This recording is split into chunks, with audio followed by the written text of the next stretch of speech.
Hey guys, Big Todd coming to you from the Desert Plunge this afternoon.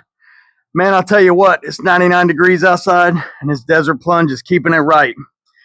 Hey, if you're a routine cold plunger, what happens if you have to stop for an extended period of time? Hang with me today because that's what we're talking about. And at the end, I'm going to tell you what happened to me. Hey guys, Big Todd coming to you from the old Desert Plunge again, and just got back from an 8-day vacation that the Big Todd family took. And guys, I had nowhere to plunge.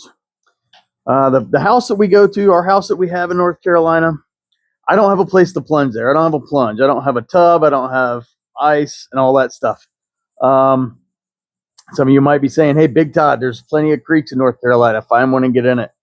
Well, guys, I didn't really have one close enough to do that. Not like I like to plunge in the morning and the evening. We did hit the lake, but that wasn't quite cold enough. And you also might say, Big Todd, how about cold showers? I know the water in North Carolina is cold. And guys, it is cold.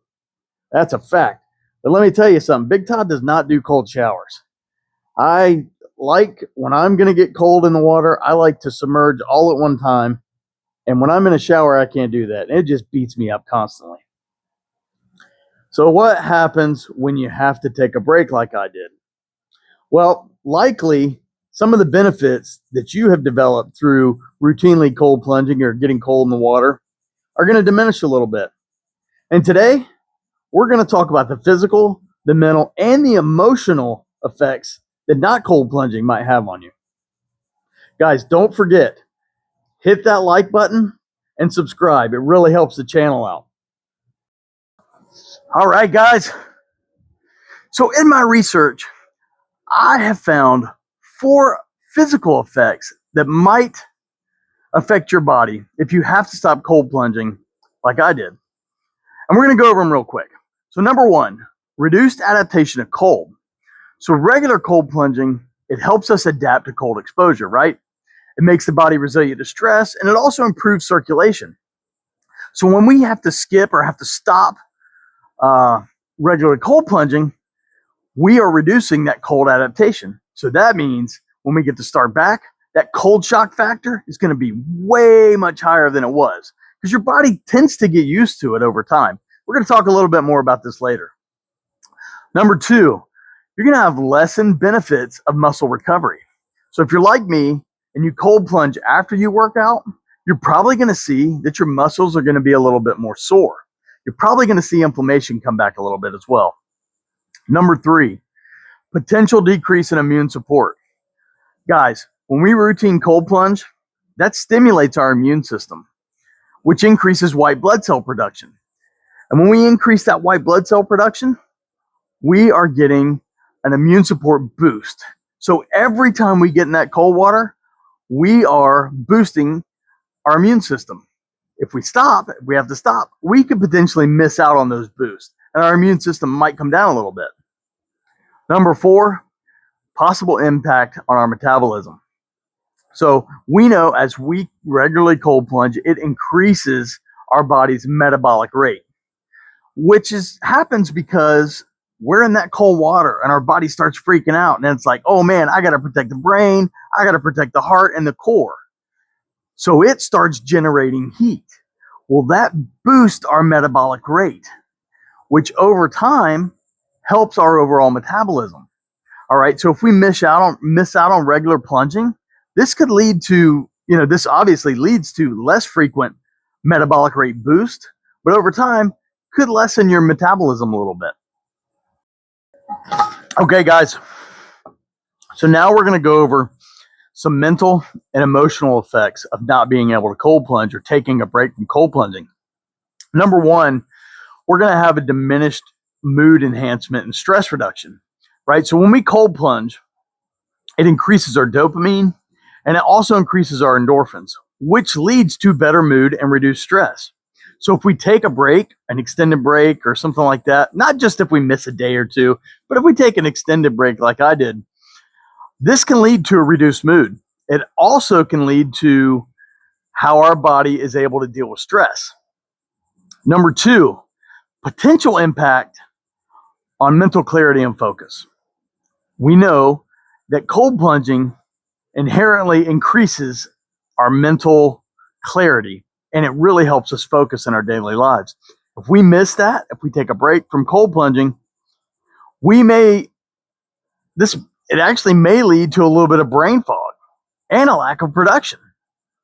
So number 3, reduce resilience to psychological stress.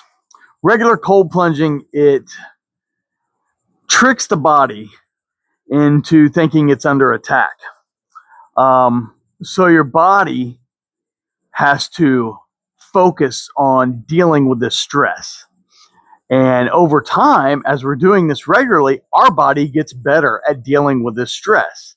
In our daily lives, when we encounter stress, our body already knows how to deal with it. So we've practiced. When we're cold plunging regularly, we're practicing dealing with stress. If we take a break, this may hinder our ability to deal with stress. So we always have to remember, and it's very important to remember, that impacts of intermittently not cold plunging, they're going to vary from person to person because everybody's different, right? Consistency is the key to continual cold exposure. We've got to stay consistent. I know you guys know that. I'm just trying to reinforce it. But if we can't stay consistent, there probably are some small benefits to cold plunging, even if you're not doing it routinely every now and then.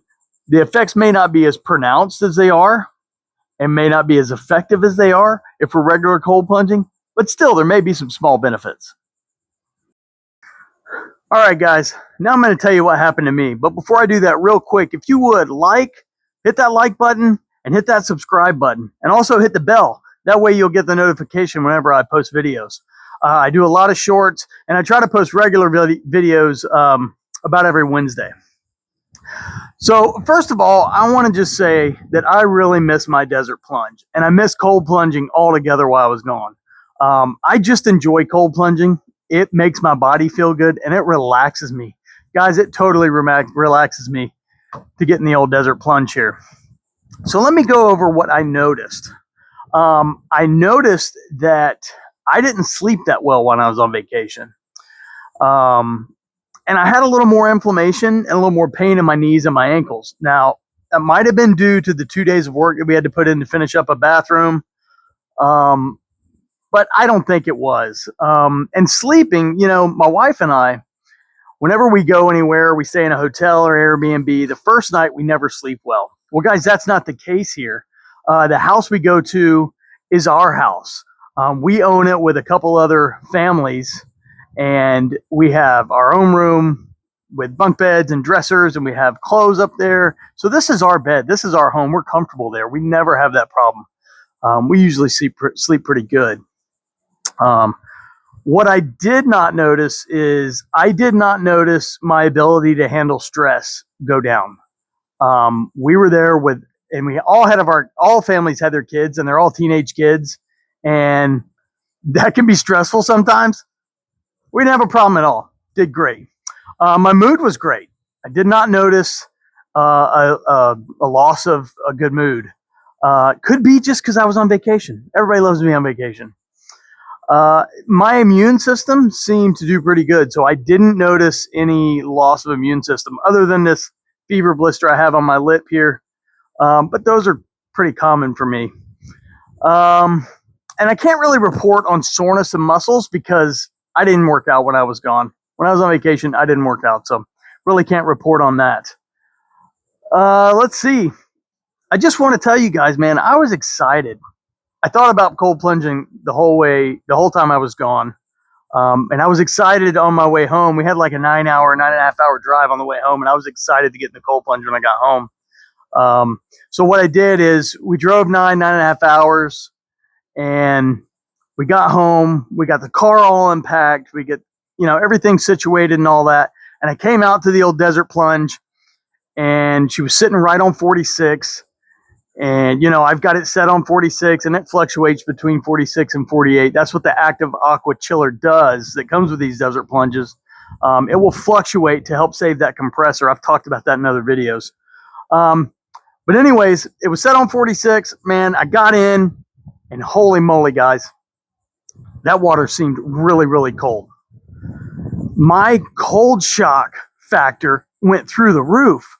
I was, in fact, started to shiver a little bit. I was trying to do my dunks and I was losing my breath as I was going under. It was like I had never cold plunged before. And I started thinking, I was like, wow, this is unusual, because a few weeks leading up to vacation, I noticed that I was really getting comfortable with the temperature range that I had set. So what I do is at 46 degrees, I plunge twice a day, first thing in the morning, and then when I get home from work. And I do it for 6 minutes each time. So I was really starting to get used to that. So I was actually thinking about, well, maybe I'll go another degree or two colder and get that shock, that cold shock factor back. But when I got in from taking those 8 days off on vacation, it really got me going. I noticed more, obviously the dopamine hit, the more endorphins. And it was, like I said, it was just like I had just started plunging for the first time. So I started thinking, I was like, wow, that is really cool. I feel like I'm getting added benefit now. So I wonder, my question is, and you guys can answer in the comments and post comments about this if you've had the same experience or any other different experiences when you've taken time off.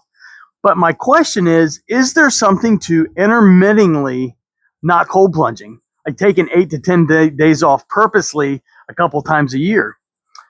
Could this be a new routine for me? I'm thinking it might be. So we go on usually 2 vacations a year. One is the longer one that we just got back from, and then we're going to have a shorter one coming up in a week or two where we go to the other coast and we go scalloping. I have no cold plunge over there either. We stay in a VRBO, and we're in the Gulf of America, but that's not cold enough to be a cold plunge. It's beautiful water and I love being in it, but it certainly isn't a cold plunge. So I'm interested to see how that's going to be when I get back from that.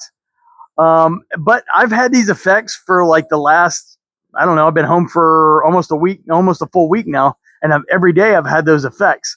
I'm trying to do my dunks. I can hardly do them because my body just wants to freak out a little bit. So very interesting. But that's my experience with what happened to me and what can happen when you have to stop cold plunging for a little bit. And, it's going to happen. I mean, you're going to go on vacation or you're going to go on a business trip or something like that.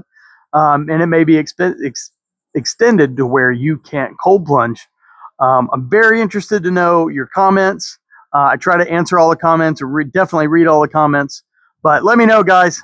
Hey, that's all for today. That's all for this video. We'll catch you on the next one. Thanks.